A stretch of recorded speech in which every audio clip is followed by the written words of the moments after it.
Mardi 31 janvier, mesdames, messieurs, bonsoir, bienvenue dans ce flash d'information. Au Sénégal, les élèves de Sangalkam veulent une réforme du programme scolaire après le lycée Demba Diop de Mbour puis Kolda, dont les élèves avaient décrété samedi dernier une journée sans classe. C'est au tour de ceux de Sangalkam de s'y mettre, réunis au sein du mouvement pour la réduction du programme scolaire MPRSP.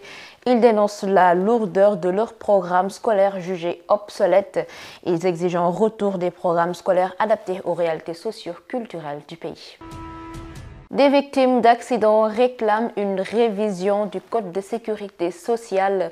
L'Association nationale des victimes d'accidents vivant avec des handicaps ANATAD réclame la révision dudit code pour une meilleure prise en charge des victimes d'accidents.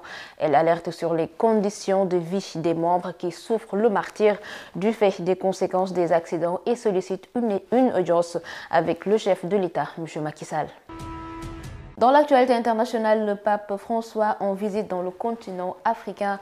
Le chef de l'Église catholique entame ce mardi 31 janvier une visite de 5 jours sur le continent africain. Première étape de ce voyage, Kinshasa, la capitale de la République démocratique du Congo. Une visite à multiples enjeux dans le plus grand pays catholique du continent en proie à de nombreux conflits. Au Burkina Faso, une attaque dans le nord fait une dizaine de morts. L'armée burkinabé a annoncé la mort d'au moins 13 personnes lors d'une attaque hier dans le nord du pays. L'état-major annonce que des gendarmes et supplétifs de l'armée stationnés dans la région du Sahel à Falangoutou ont fait face à une attaque terroriste.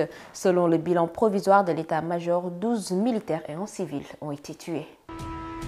Dans la page sport handball féminin, deuxième journée N1, Djamono maintient le statut.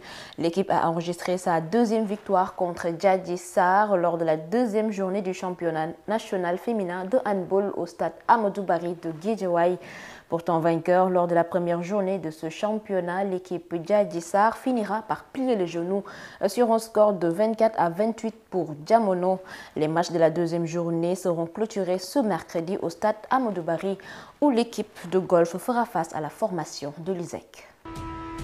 En football, demi-finale CHAN 2023, le Sénégal face au Madagascar aujourd'hui. Pour les deux équipes, c'est un match de football à remporter pour entrer dans l'histoire. Les Lions de la Teranga seront opposés aux Barrias du Madagascar, tout aussi motivés pour décrocher une place en finale.